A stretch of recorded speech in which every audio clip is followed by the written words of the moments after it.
C'est la semaine du développement durable, 6e édition. La révolution écologique appelée par Jean-Louis Borloo est-elle véritablement en marche? Sommes-nous prêts à devenir des éco-citoyens exemplaires? Le photographe Yann Arthus Bertrand, l'invité du 12-13, nous dira ce qu'il en pense. La semaine du développement durable s'achève demain, c'est la 6e édition. On se rend bien compte aujourd'hui que grâce notamment aux aides fiscales, de plus en plus de particuliers veulent participer à la sauvegarde de la planète. Du côté des entreprises également, la situation évolue favorablement. Avant d'entendre le célèbre photographe Yann Arthus Bertrand, voici quelques exemples en France et à l'étranger. Thierry Stamfleur, Georges Milangoire. C'est un exemple encore unique. Au Danemark, ce site industriel, composé notamment d'une grande centrale thermique, d'une gigantesque raffinerie et d'une usine de médicaments, est devenu un lieu de référence en matière d'écologie industrielle. La centrale thermique, qui fonctionne au charbon, envoie ses surplus de vapeur chaude vers la raffinerie et l'usine de médicaments. Les déchets de soufre, mélangés à de la chaux, partent eux vers une usine voisine qui fabrique du placo-plâtre, et ainsi de suite.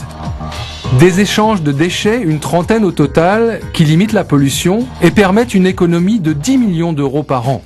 Ce qui constitue évidemment la principale motivation de ces entreprises. L'autre clé, c'est qu'il existe une bonne communication entre les partenaires, de la confiance. Sinon, comme le système n'est pas simple à mettre en œuvre, il aurait été abandonné. En France, l'idée de développement durable dans l'entreprise progresse, avec son lot de réussites, comme cette PME d'Ambérieux devenue leader européen grâce à cette diode électrique puissante mais économe en consommation. Ou bien ce laboratoire de la région Poitevine qui sera bientôt complètement autonome en énergie grâce à 5 hectares de plantations de roseaux importés d'Asie. Le miscanthus a un pouvoir énergétique 40% plus important que les plaquettes de bois pour alimenter une chaudière à bois. Dans les grandes entreprises, on ne cache pas que l'intérêt économique rejoint largement le défi écologique. On croit beaucoup à ce marché qui est encore aujourd'hui un tout petit peu soutenu par des subventions dans les différents pays, mais qui, le temps passant, va devenir de plus en plus compétitif par rapport aux énergies fossiles. L'éco-construction, florissante chez les particuliers et plus timide dans les entreprises. Près de Rennes, ce fabricant de céréales bio a accepté des coûts de construction 20% supérieurs aux normes habituelles. Je pense que ça fait partie de notre image de marque et on a envie de le faire savoir qu'on peut faire vraiment autrement. Oui, faire autrement, c'est toute la question. Bonjour Yann Arthus Bertrand. Alors pourquoi selon vous cette sensibilité écologique a finalement gagné les entreprises ? Je crois que c'est général. Je crois qu'aujourd'hui, ce qui a beaucoup changé, c'est que les journalistes y croient aussi. Donc, depuis quelques années, tous les jours, on parle d'environnement. Ce qui fait qu'aujourd'hui, tout ça a amené un peu l'écologie au cœur de les consciences. C'est-à-dire que, dans notre façon de vivre tous les jours, le citoyen essaye de changer. Et c'est pas toujours facile, et c'est un peu le parcours de combattant. Parce que, voilà, aujourd'hui, par exemple, tout le monde a envie d'avoir une voiture électrique. Il y a 10 ans, il y en avait, personne n'en voulait. Donc, Peugeot et Citroën ont arrêté d'en construire. Aujourd'hui, il n'y en a même plus sur le marché.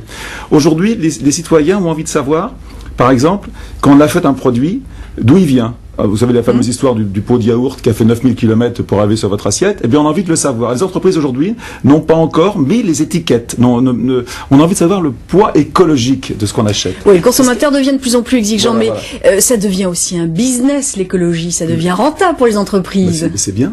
C'est plutôt intelligent. Et oui, ça va faire bouger les choses. Vous savez, le développement durable, c'est aussi simplement de l'économie. Dépenser moins d'énergie, c'est-à-dire d'isoler bien sa maison, c'est de l'économie pour les entreprises. Et d'ailleurs, les entreprises ont bien compris qu'aujourd'hui, celles qui ont fait le plus d'efforts sur l'énergie et sur l'eau, ce sont les entreprises. Parce qu'elles gagnent un peu plus d'argent. Vous qui courez le monde, à qui vous je vais pas réussir à le dire, décerneriez-vous le diplôme du meilleur éco-citoyen? Aujourd'hui, c'est vraiment les pays nordiques. Oui. Un pays comme la Norvège. On est très loin. Très loin. Il y a une vraie conscience quotidienne chez les gens du Nord qu'on n'a pas encore du tout. Mais grâce à des décisions politiques. Je crois que c'est un état d'esprit. C'est des gens qui vivent très près de la nature, qui ont d'abord sont souvent des pays riches, un pays comme la Norvège est un pays riche, donc avec ils peuvent subventionner. Vous voyez, c'est les seuls par exemple qui, quand ils recherchent du pétrole, renvoient le CO2 dans le sol. C'est vraiment les pays nordiques sont exemplaires. Et d'ailleurs, la Suède a décidé qu'en 2020, il n'apporterait plus du tout d'énergie à l'extérieur. Tout sera fait sur place. Mais c'est un défi mondial. Hein. La Suède toute seule, elle ne peut pas faire grand-chose. Votre association, goodplanet.org, vient de publier alors ce gros catalogue, 1000 façons de consommer responsables. Quand on le feuillette, on est presque un peu découragé parce qu'on se rend bien compte qu'il y a énormément de choses à changer dans nos comportements de tous les jours. C'est pas un découragement, au contraire, c'est plutôt bien de savoir qu'on peut changer beaucoup de choses. L'idée, c'est on a essayé de réunir 1000 objets pour changer notre façon de vivre. Et on s'est aperçu que c'était assez difficile, que d'abord c'est souvent un peu cher, donc on essaye d'expliquer qu'il y a des nouveaux produits qui vont arriver. C'est donc un catalogue, en même temps avec un blog où chacun peut tester le produit, dire ce qui va, ce qui va pas, et s'il y a des nouveaux produits, nous le dire. En fait, l'année prochaine, on sera dans le catalogue. Et ça sera sur Internet. Une dernière question. L'administration américaine qui va bientôt changer, vous avez l'espoir que ça change en faveur d'une meilleure défense de la planète?